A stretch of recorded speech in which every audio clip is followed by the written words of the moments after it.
Alléluia. Voilà, chacun ses dons. Amen. Alléluia. Amen. On va tourner ensemble dans la parole de Dieu. Vous le voulez bien? Avant de se laisser ce soir et de retourner à la maison. Si la personne à côté de vous commence à s'incliner et fermer les yeux, c'est pas qu'elle est en train de prier pour moi. C'est qu'elle a eu une grosse journée, elle est en train de s'endormir, alors vous veillez. Vous veillez sur elle, vous dites « Hey, c'est pas temps de te recueillir là, c'est temps d'écouter la parole de Dieu. » Il n'y a rien de pire pour un pasteur que de voir quelqu'un s'endormir pendant qu'on prêche. Hein? Là, tu as vraiment l'impression que tu n'as pas d'onction. Tu te dis « Seigneur, j'ai pas assez prié, mais qu'est-ce qui m'arrive? Je vais jeûner plus. » Mais bon, il y en a quand même qui... Je sais que certains viennent de loin, on fait de la route, le métro, tout ça. Donc, amen. Ce soir, Dieu est le Sauveur. Amen. Dieu est le Sauveur. Tournez avec moi dans Exode, chapitre 33. Exode, chapitre 33. J'ai la foi, j'ai vraiment la foi pour un grand miracle ce soir. J'ai la foi que je ne prêcherai pas longtemps. Alors, mais bon, on va essayer. Amen avec le Seigneur. Nous allons regarder à une caractéristique de Dieu, si je peux dire ainsi, un attribut de Dieu qui est probablement l'attribut le plus mis en avant par nous les chrétiens, n'est-ce pas? S'il y a un attribut de Dieu que nous disons, on dit souvent que Dieu est bon, Dieu est amour, on chante ces choses-là dans nos églises, mais aussi, surtout, nous savons, nous croyons et nous proclamons que notre Dieu est sauveur. Amen. Nous reconnaissons que Jésus est le sauveur de l'humanité. Le Seigneur Jésus lui-même a bien dit son mission statement, son énoncé de mission.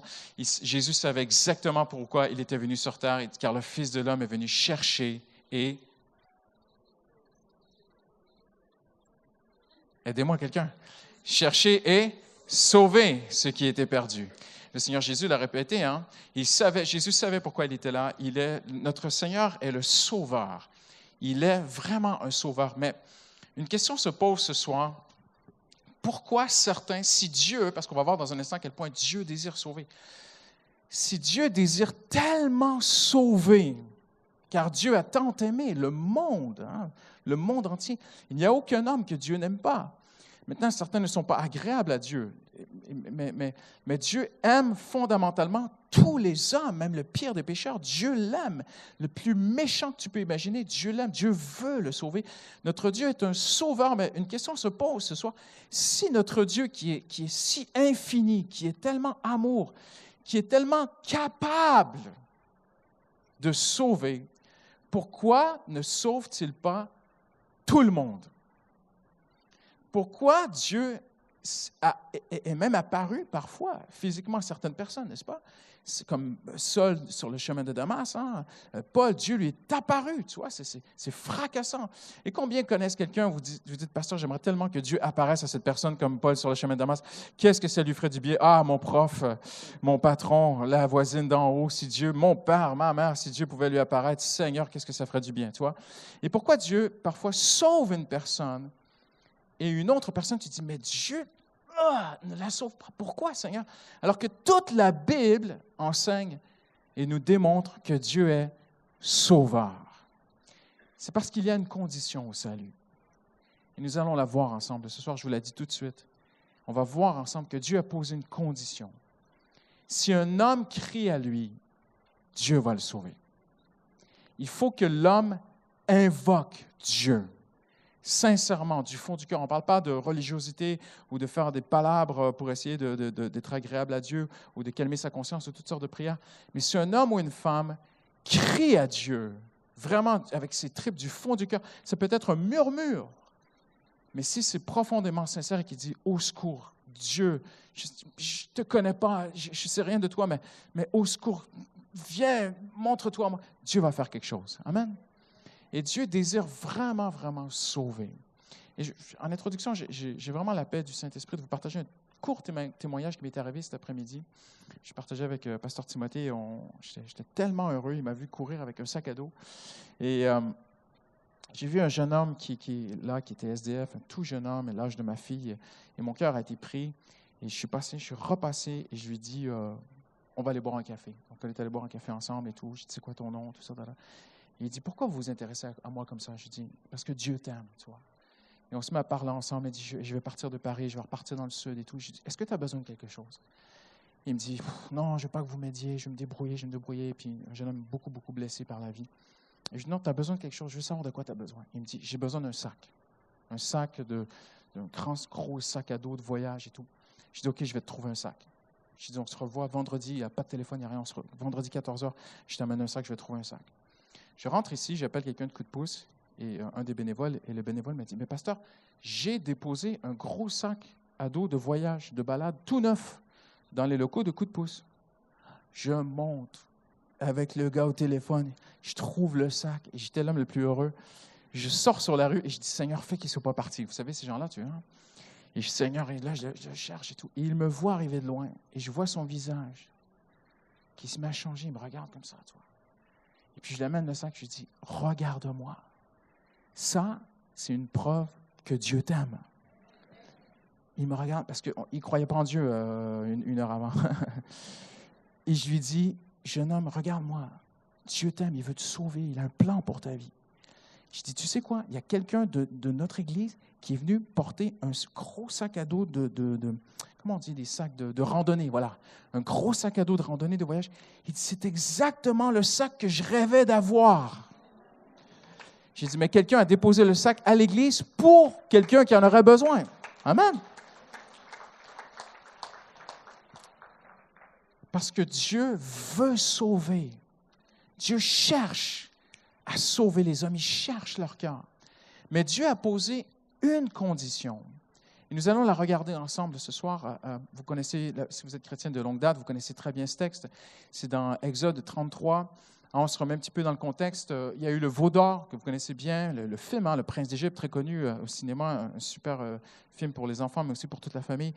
Et les Hébreux font le veau d'or, et Moïse intercède, et tout ça, et Dieu dit, je n'irai pas avec vous. Et finalement, Moïse intercède, si tu ne viens pas avec nous, je ne veux pas bouger d'ici. Et Dieu dit, d'accord, j'irai avec vous. Et Moïse est un intercesseur extraordinaire. Il a vraiment la faveur de Dieu sur sa vie de prière. Et Dieu dit, j'irai avec vous, je vous accompagnerai.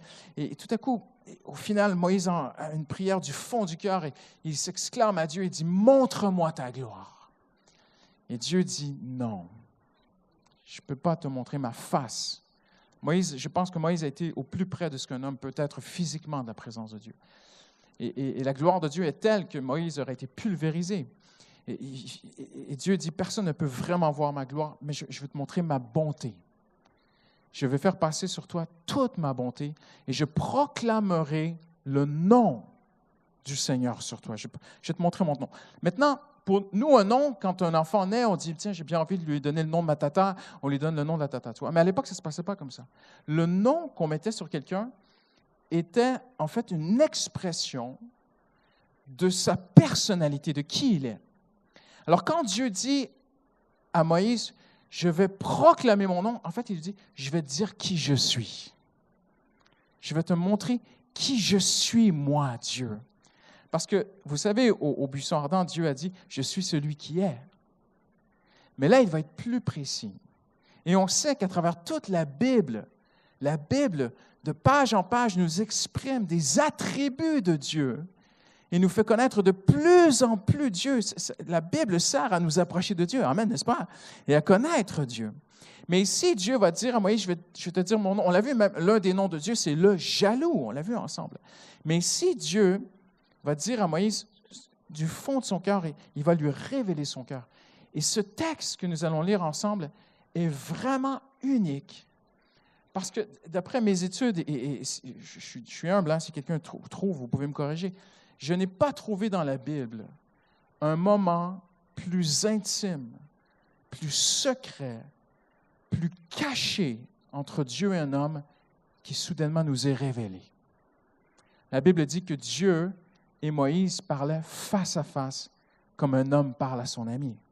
Dans l'hébreu, c'est les yeux dans les yeux, la bouche vers la bouche. Ils étaient tout près l'un de l'autre. Il n'y a aucun homme dans la Bible dont la Bible dit qui avait une relation comme cela avec Dieu. Moïse parlait avec Dieu face à face. Il voyait, la Bible dit, il contemple la forme de Dieu. C'est écrit dans la Bible. Et Moïse avait une intimité unique. Franchement, peut-être Jésus sur le mont de Transfiguration un instant, mais Moïse, chaque fois qu'il rencontrait Dieu, c'était vraiment dans la gloire de Dieu. Il voyait la forme de Dieu. Il ne pouvait pas vraiment tout voir de Dieu. Mais Moïse avait une intimité vraiment exclusive, comme on voit dans la parole de Dieu. Et ici, Dieu, parce qu'il y a des moments, ça serait trop long ce soir à vous expliquer, mais il y a des moments qu'on ne sait pas. Il y a des moments qui ont pris place entre Dieu et Moïse, on ne sait pas. Mais Moïse les relate. Il dit à un moment donné, « Tu m'as dit, Seigneur. » Et il n'y a aucun endroit où on parle de cette histoire. Donc, Moïse a vécu des moments avec Dieu personnels dont la Bible ne parle même pas. L'Épître aux Hébreux dit que Moïse a vu dans le ciel le modèle. Mais ce n'est pas écrit dans le Pentateuque. Mais le livre aux Hébreux nous dit que Moïse a vu dans le ciel. Moïse a vécu des choses tellement intimes avec Dieu et la Bible est restée secrète sur ces moments. Mais ici, ce moment-là, la Bible nous l'ouvre pour que nous puissions connaître qui Dieu est. Amen. Et c'est notre série ce soir qu'on continue. Dieu est un sauveur. Et Dieu dit à Moïse, on va le lire ensemble au chapitre 33,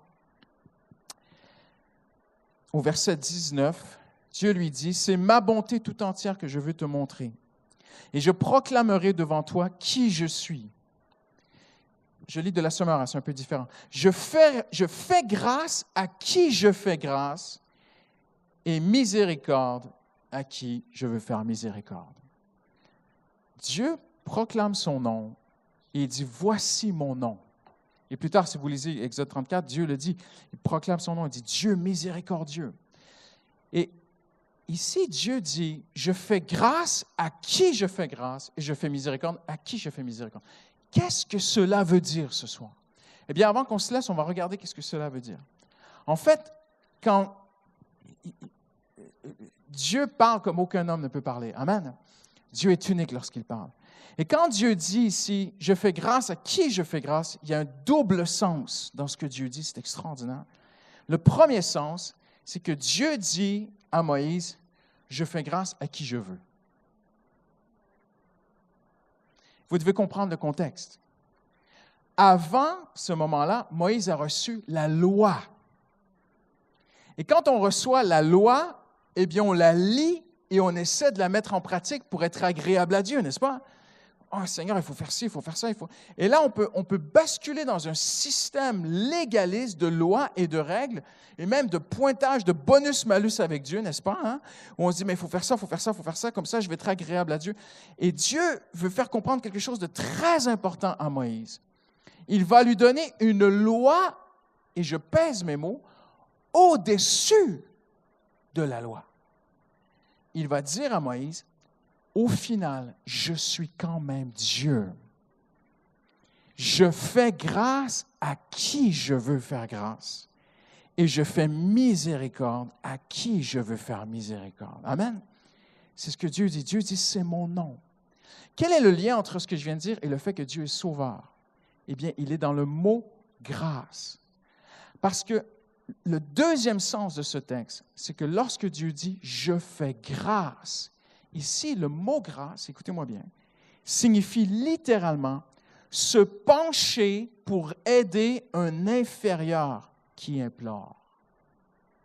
Dieu dit, je vais me pencher pour aider quelqu'un qui est bas, mais qui m'implore. On parle ici de supplier pour être secouru. Littéralement, cela signifie être touché pour accorder sa faveur lorsque quelqu'un supplie. C'est ça. Quand Dieu dit « je fais grâce », Dieu dit à Moïse, « Moïse, écoute-moi bien. J'ai donné la loi. » Et nous savons, les chrétiens, que la loi était un tuteur, n'est-ce pas? Elle était, c'est ce que Paul dit, personne ne pouvait accomplir la loi. C'est impossible. Personne n'était à la hauteur des exigences de Dieu. Et Paul même, et c'est très, très grave, Paul et l'auteur aux Hébreux vont aller très loin dans leurs propos. Ils vont même dire ceci. Là, vous n'êtes pas d'accord, venez pas me voir après. Mais ils vont dire, c'est grave, ils vont dire, la loi ne sert à rien. Oh. C'était pour nous montrer que la barre est trop haute. On ne peut pas répondre aux exigences de Dieu. Et là, Moïse a les exigences de Dieu. Et Dieu lui dit, attends Moïse, je veux que tu comprennes une chose. Je suis un Dieu qui fait grâce à qui je fais grâce. En d'autres mots, moi, Dieu, indépendamment de la loi, je veux que tu saches, je vais me pencher pour aider, sauver n'importe qui criera à moi au secours. Et Dieu dit, je suis un sauveur. Je ne suis pas un Dieu qui a mis un système de loi et qui demande à l'homme d'essayer de gravir mer et monde pour essayer d'atteindre. On ne peut pas. Dieu est descendu vers nous parce qu'on ne pouvait pas monter jusqu'à ses exigences. Ces exigences ont tous été placées en Jésus-Christ. Amen. Jésus est venu accomplir la loi. Elles sont descendues vers nous, ces exigences, et Christ vit en nous. Et par son sang, nous sommes couverts, nous sommes agréables à Dieu. Dieu nous regarde à travers le sang de Jésus. Et maintenant, son esprit nous amène petit à petit à être de mieux en mieux et de ressembler de plus en plus à Jésus-Christ. Quelqu'un dit Amen ce soir. Ça, c'est le Nouveau Testament. Ça, c'est la pleine révélation. Et Dieu dit à Moïse, Moïse, écoute-moi bien. Je suis un Dieu qui fait grâce à qui je veux faire grâce. En d'autres mots, je suis un Dieu qui va se pencher pour sauver un homme ou une femme qui criera à moi de tout son cœur. Va leur dire cela. Descends de la montagne, écris-le. Et Moïse va l'écrire, parce que s'il ne l'avait pas écrit, on ne l'aurait pas, n'est-ce pas? Et Moïse va écrire que Dieu fait grâce à qui il fait grâce. Que notre Dieu est un Dieu qui est touché lorsqu'il y a une supplication et il accorde faveur à la supplication. Notre Dieu se penche pour aider, et nous sommes tous inférieurs devant lui, mais le mot ici signifie, il se penche pour aider quelqu'un qui est bas et qui l'implore, qui supplie pour être secouru. Dieu veut être connu comme étant un sauveur. Amen. Hallelujah. Quelqu'un dit Amen ce soir. Amen. Dieu est un sauveur. Maintenant, une question se pose. Pourquoi prier si Dieu sait à l'avance? Pourquoi crier au secours à Dieu s'il sait qu'on a besoin de lui? Pourquoi? Parce que prier fondamentalement, le sens le plus basique, simple, la compréhension la plus élémentaire de la prière, c'est de crier à Dieu au secours. Prier signifie supplier, implorer. C'est ça la prière. Il y a une différence entre juste demander et une différence avec prier. Dans la prière, il y a un sens de venir vers Dieu et de dire, Seigneur, je suis indigne, je suis bas, je suis là, et je te supplie, je t'implore, au secours, Seigneur, aide-moi. Maintenant, oui, l'apôtre Paul a bien dit, prier la prière sous toutes ses formes. Amen. Tu peux passer la journée, être en communion avec ton Père Céleste, avoir une amitié avec Jésus-Christ, tu peux l'adorer, tu peux lui dire « Papa Céleste », tu peux lui parler du fond de ton cœur, tu peux être dans le métro et juste murmurer ou juste avec tes pensées, l'aimer, l'adorer. Il y a plusieurs formes de prière, mais de façon élémentaire et fondamentale, la Bible nous enseigne que la prière, c'est de faire appel à Dieu en se voyant humble et petit et pauvre et dépendant de lui. Dès les premiers chapitres de la Genèse, ça dit « Et les hommes », il y a un moment donné, ça dit « Et les hommes commencèrent à invoquer Dieu ». Abraham invoqua Dieu. Et dans le sens le plus pur, cela signifie tout simplement qu'Abraham, je ne sais pas comment il a fait son compte, mais il s'est placé devant Dieu et il a dit « Dieu ». Quand ça dit « invoquer Dieu », c'est tout simple. C'est « Dieu ». Et les hommes ont invoqué, se sont tournés vers Dieu. « Dieu, aide-moi » Ça, c'est la prière la plus simple. Et Dieu dit à Moïse, « Moïse, va dire à mes enfants que même s'il y a la loi, je suis un Dieu qui fait grâce à qui je fais grâce. Et si un homme ou une femme crie à moi, au secours, aide-moi. » Tu peux être dans une situation en plein milieu de la journée au travail et tu dis, Seigneur, je suis dans une situation, Seigneur, je ne peux même pas me mettre à genoux ici au travail. Seigneur, au secours, aide-moi. Dieu va venir aider. Parce que c'est qui il est. Il est un sauveur. Amen. Tu as un problème sur la rue, tu ne te sens pas bien, tu es malade, tu fais un malaise et tout à coup, il y a un médecin. Le médecin va t'aider parce que c'est un médecin. C'est qui il est, c'est de soigner des gens. Dieu est un sauveur. Et Dieu dit à Moïse, je vais te dire mon nom, qui je suis. J'ai la personnalité d'un sauveur. Je suis un secouriste. Je secours les gens. C'est ce que je fais. Et personne n'a jamais vu Dieu. Mais Jésus est venu. Et Jésus a dit son énoncé de mission. Car le Fils de l'homme est venu chercher et sauver ce qui est perdu. Notre Dieu est un secouriste. Hallelujah. Combien savent qu'il secourt mieux que quiconque? Amen. Il est un sauveur extraordinaire. Mais Dieu, et ça, on ne peut pas répondre à toutes les questions, il y a des mystères, mais Dieu a établi dans les cieux je peux m'exprimer tellement imparfaitement, mais cette valeur, cette vérité fondamentale à son cœur, je vais intervenir si on crie à moi.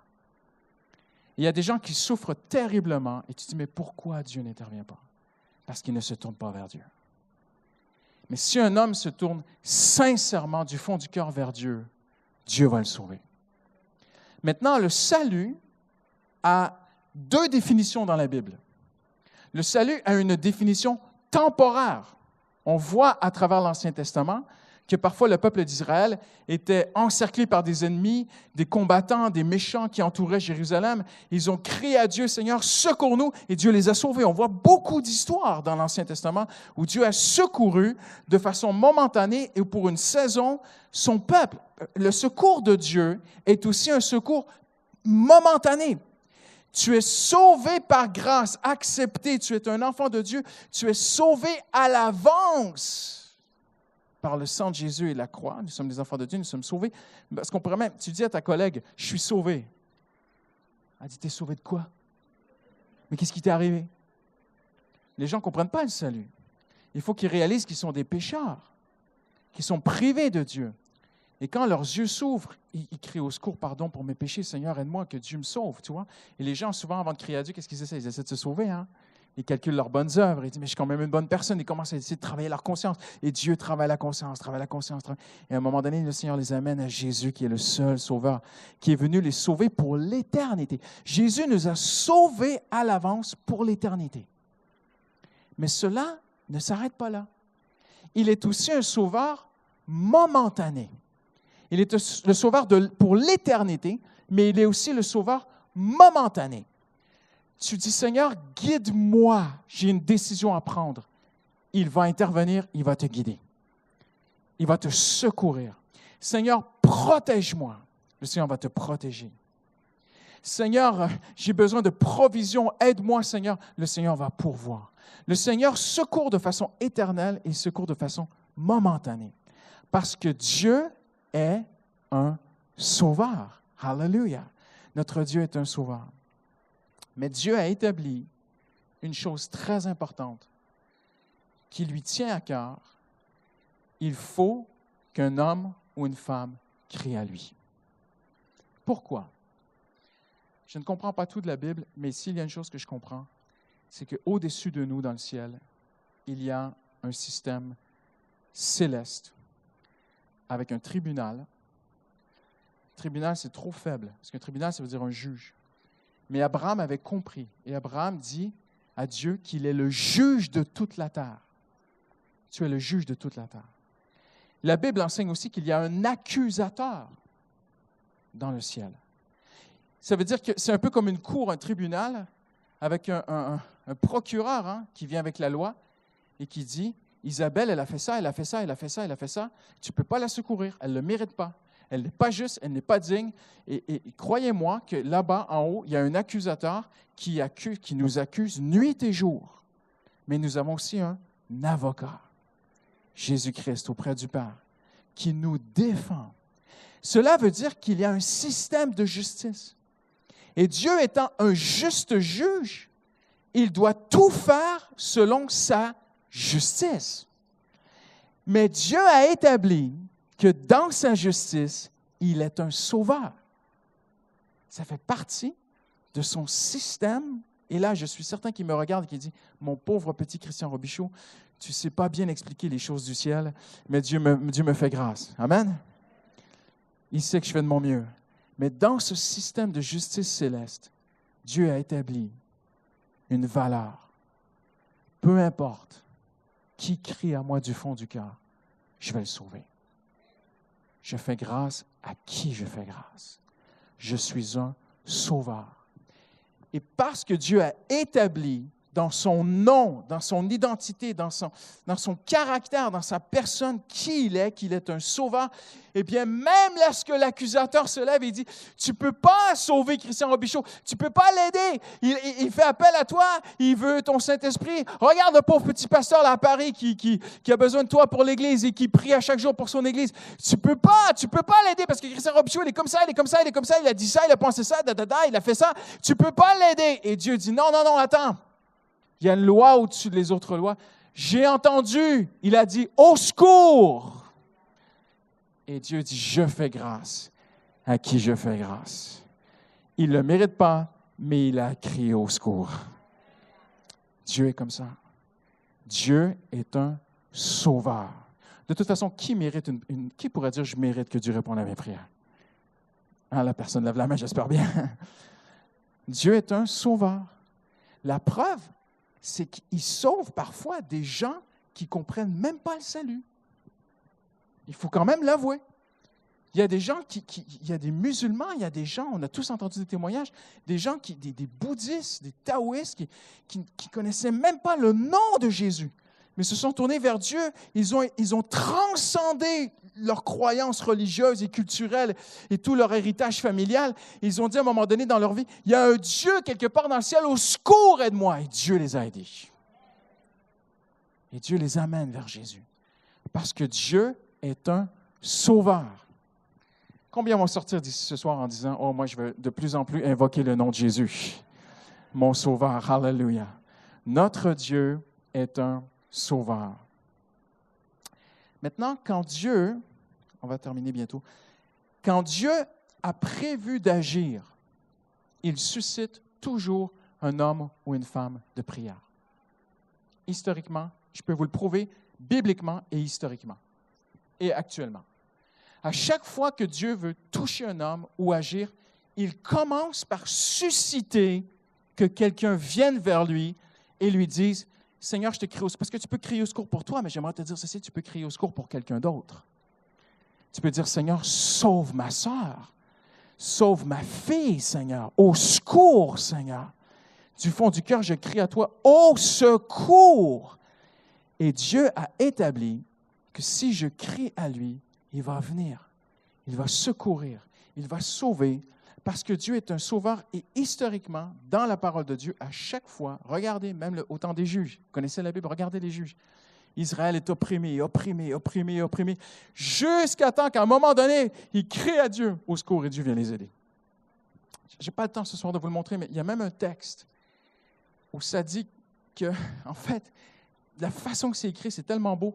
Dieu répond aux Hébreux en Égypte d'une tellement une belle façon. Il leur dit comme, j'attendais que vous criez à moi. Et quand vous avez crié à moi, je suis venu. J'ai envoyé Moïse et je suis venu et je vous ai sauvés. Dieu est ainsi. Et à chaque fois que Dieu veut agir, il suscite dans le cœur d'un homme ou d'une femme de crier à lui. C'est tellement beau que cela signifie que s'il y a dans ton cœur le désir de crier à Dieu, cela signifie que c'est Dieu lui-même qui a suscité ton cœur pour crier à lui. Parce que nul ne cherche Dieu.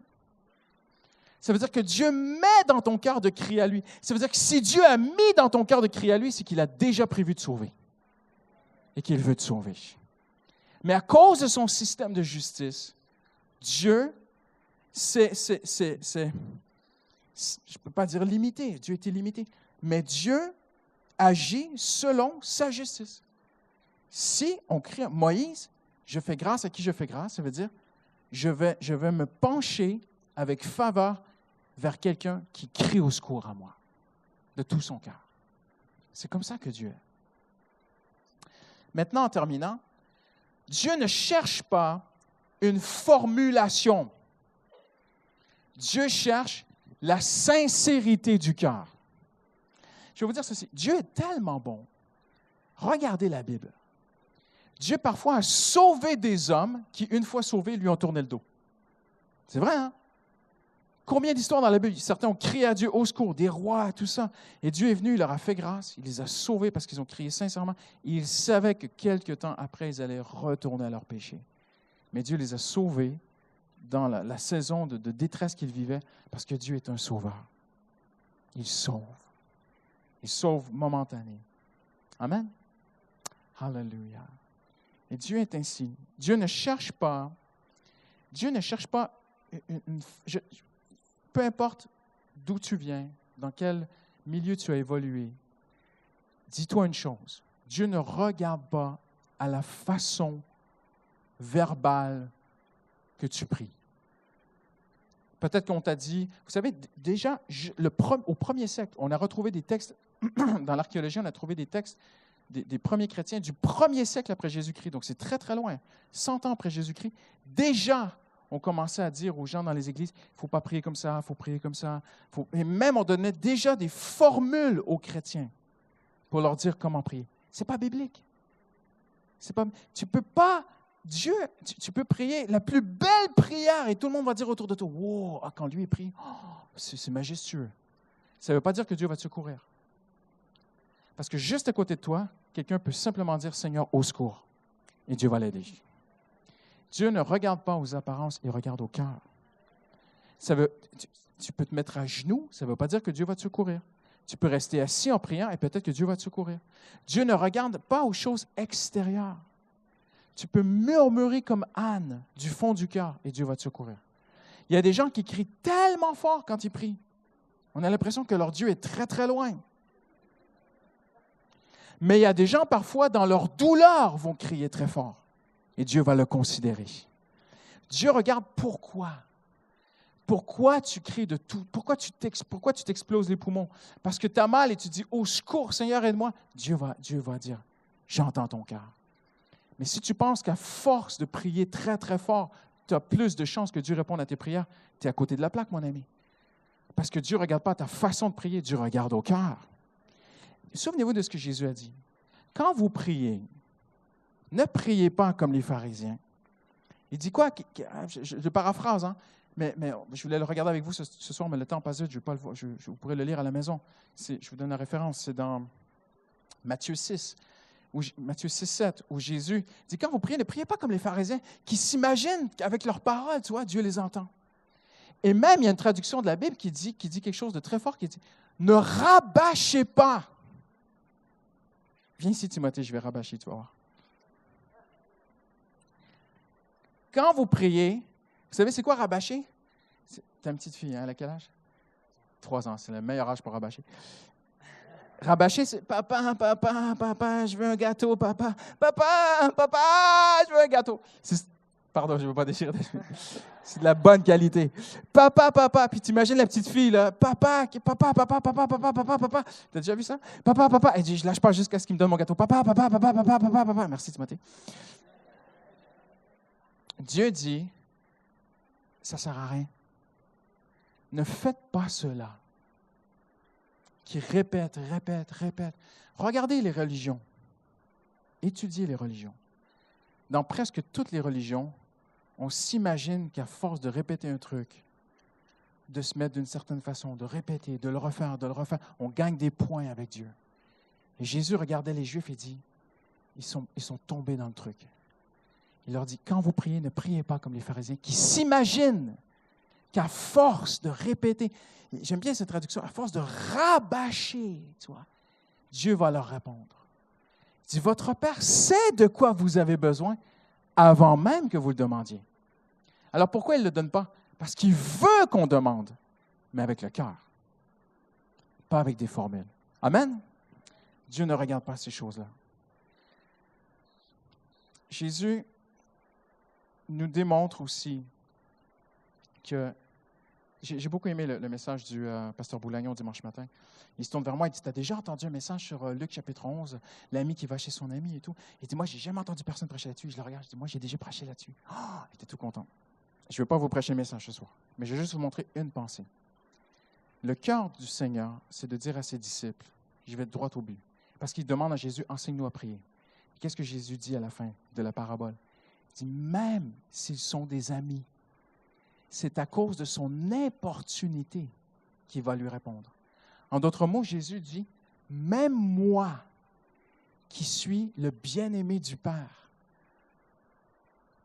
étant venu sur terre, je l'implore pour qu'il m'aide au quotidien dans mon ministère. C'est ça que Jésus enseigne à ses disciples. Même moi, qui ai la faveur de mon Père sur ma vie constamment, je l'implore. J'ai compris qu'il faut implorer le Père. Et qu'est-ce qu'il fait présentement, notre Seigneur? Il est à la droite de Dieu et il intercède pour nous. Dieu, même si Jésus est à la droite de Dieu, même s'il est l'égal du Père, même si Dieu a dit « Viens t'asseoir à ma droite », Jésus est en train d'intercéder pour nous. Et sur terre, il a démontré à ses disciples, ce n'est pas de rabâcher, mais c'est de continuer à répandre notre cœur devant Dieu. Quelqu'un dit Amen ce soir, je vais terminer bientôt. Seigneur, je prie pour ma fille qui est loin de toi, mais Seigneur, demain, je vais prier encore pour ma fille qui est loin de toi. Et la semaine prochaine, je vais encore répandre mon cœur, Seigneur. La Bible dit, répands ton cœur comme de l'eau. Et ce que Dieu cherche, c'est un homme ou une femme qui répand son cœur devant Dieu avec sincérité. Et là, Dieu agit. Amen. Notre Dieu est un sauveur. Alléluia. J'aime beaucoup les réveils et en étudiant l'histoire des réveils, je conclus que personne ne peut faire un réveil, il faut que ce soit Dieu.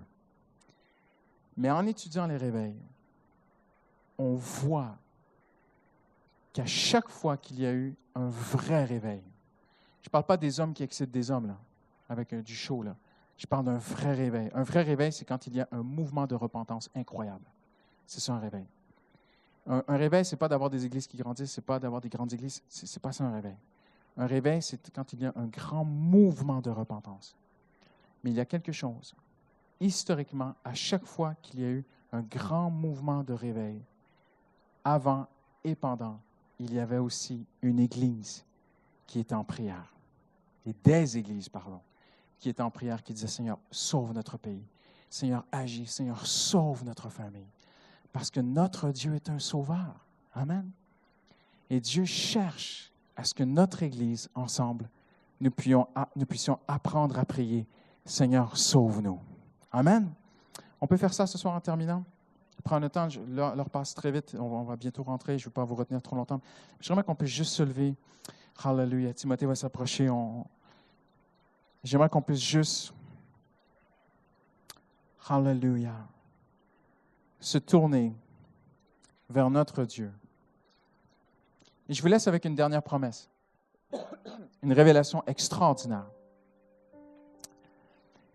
Chez les Juifs, quand on disait 2 fois le même mot, c'était pour y ajouter et renforcer la vérité qu'on voulait exprimer.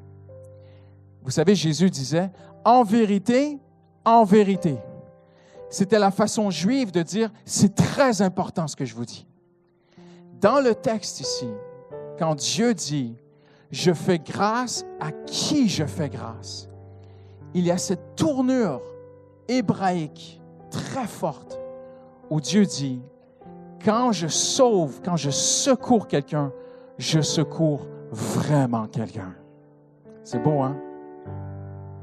Si je suis un sauveur, tu vas voir, je suis vraiment un sauveur. Quand j'agis, j'agis vraiment. N'est-ce pas merveilleux? Notre Dieu qui veut te dire ce soir avant que tu rentres, Hallelujah, je suis un sauveur. Je peux te sauver de n'importe quelle tempête, peu importe ce que tu traverses. Je peux te sauver. Je peux sauver ton âme pour l'éternité. Mais lorsque je sauve, je secours vraiment. Lorsque je viens secourir un homme ou une femme, mon secours est vraiment un secours extraordinaire. C'est ce que notre Dieu dit ce soir. Amen. Est-ce qu'on peut juste lever nos cœurs, nos mains, si on le veut ensemble? Sentez-vous bien libre de le faire ou pas? Mais juste de lever surtout nos cœurs ce soir. Alléluia. Seigneur, nous te disons merci pour ta parole, Seigneur. Notre Dieu est un sauveur. Alléluia. Et Seigneur, nous voulons recevoir ta parole. Tu dis, le juste vivra par la foi. Alors, Seigneur, nous voulons croire à ta parole ce soir. Et Seigneur, nous voulons nous l'approprier ce soir et nous dire, tu es mon sauveur. Alléluia. Seigneur, par Jésus à la croix, par ton sang, j'obtiens un salut pour l'éternité. Alléluia. Mais Seigneur, aussi par toi, j'obtiens un salut, un secours de toute situation dans laquelle je peux me retrouver, Seigneur. Et quelqu'un ici ce soir a besoin du fond du cœur de dire, Seigneur, au secours. Le Seigneur te connaît ce soir. Le Seigneur sait ce que tu vis, il sait où tu es, il sait ce que tu traverses. Il sait la réalité qui t'attend lorsque tu vas rentrer chez toi ce soir. Le Seigneur sait exactement où tu seras demain matin. Il veut te secourir. Alléluia. Mais comme il a dit à Moïse, il te dit ce soir, je suis un vrai secours. Alléluia.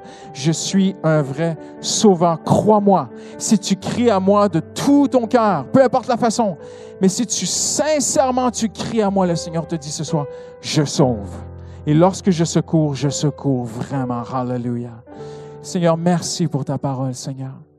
Merci, Seigneur. Nous avons un sauveur. Alléluia.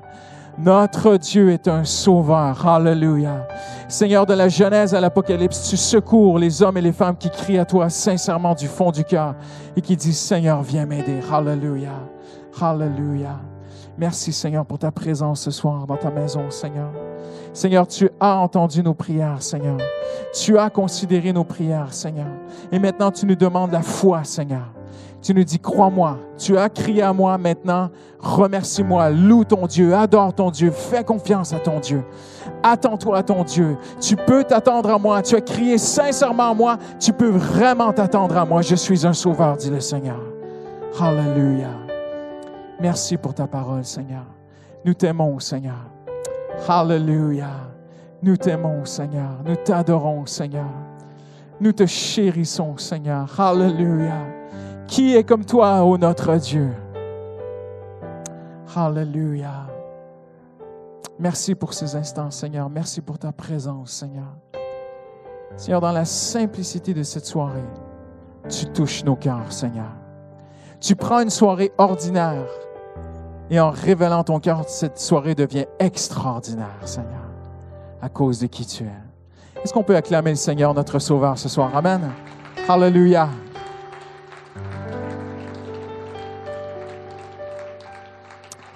Amen. Alléluia.